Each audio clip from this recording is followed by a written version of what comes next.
Hey everybody, Jay Average Vintage Collector here with another video.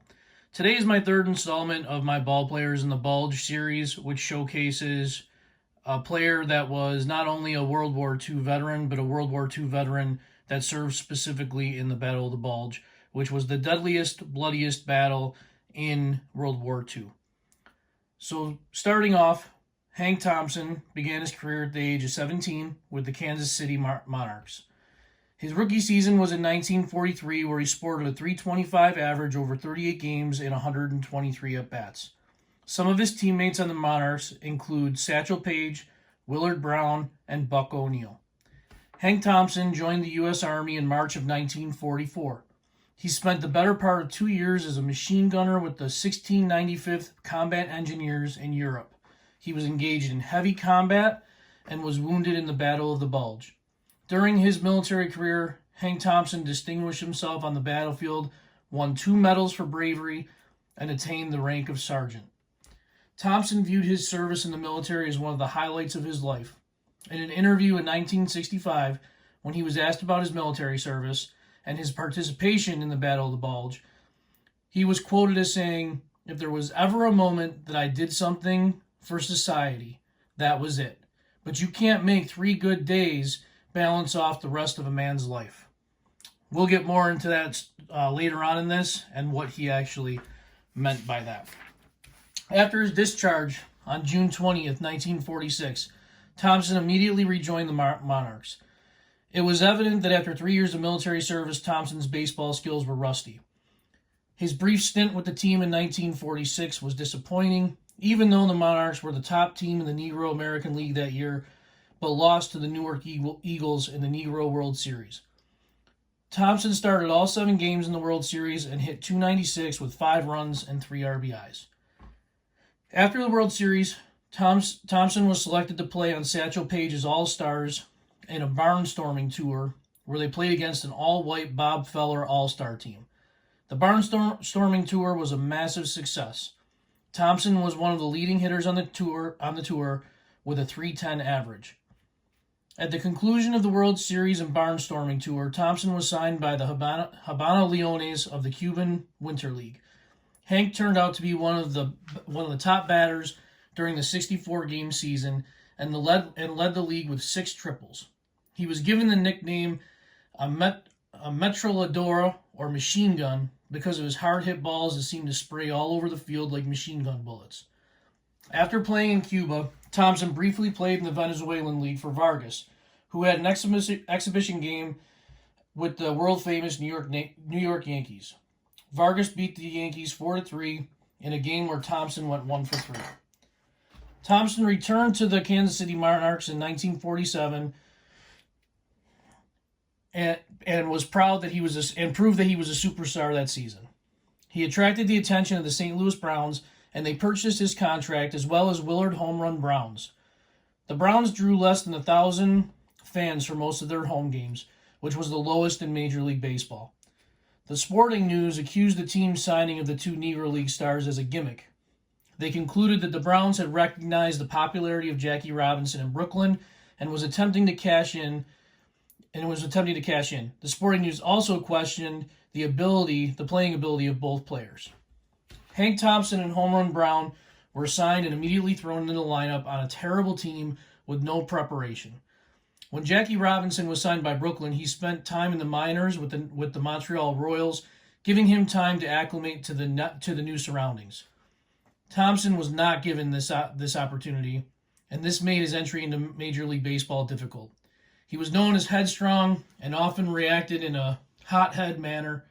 He was also heavy into drinking, and Brown's manager, Muddy Rule, was not in favor of having Thompson or Brown on the team. Hank Thompson made his debut on July 17, 1947, and became just the 3rd African-American ball player in the majors.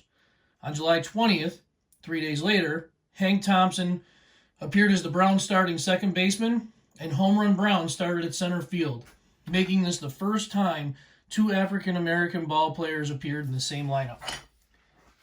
On August 9th, Thompson and the Browns took on Larry Doby and the Indians, marking the first time 2 African-American ball players appeared on opposite teams. Thompson and Brown had limited success with the Browns in 1947.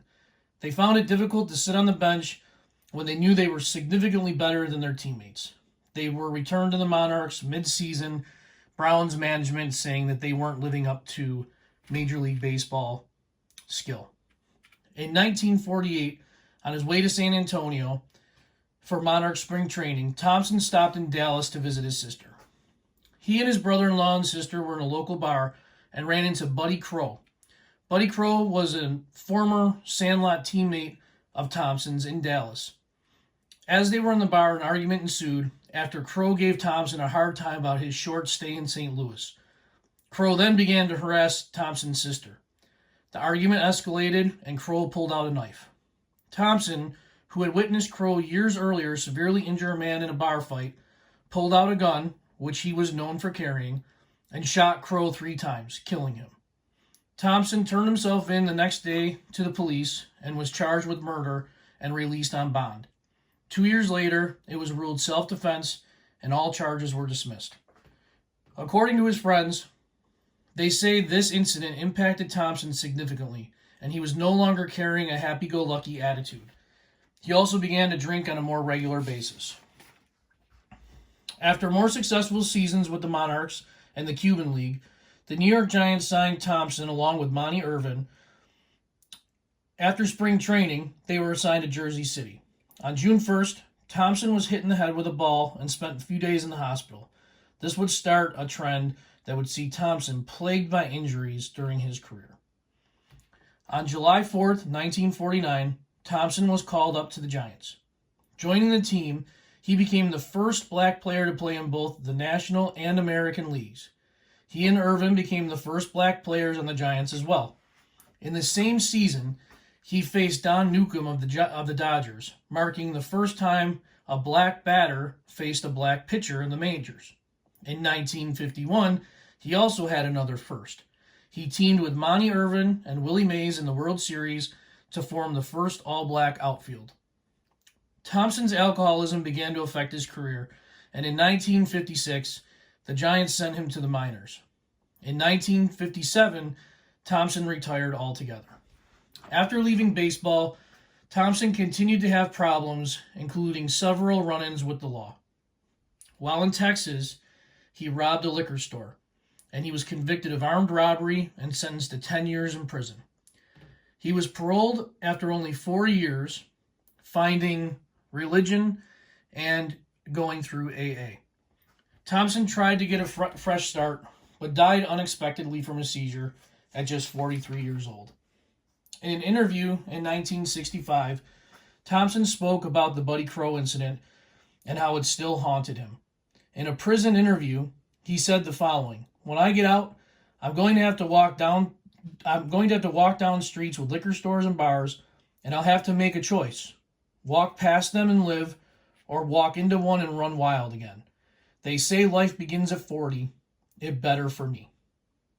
In his MLB career, Thompson hit .267, had 129 home runs, and 482 RBIs over parts of 9 seasons.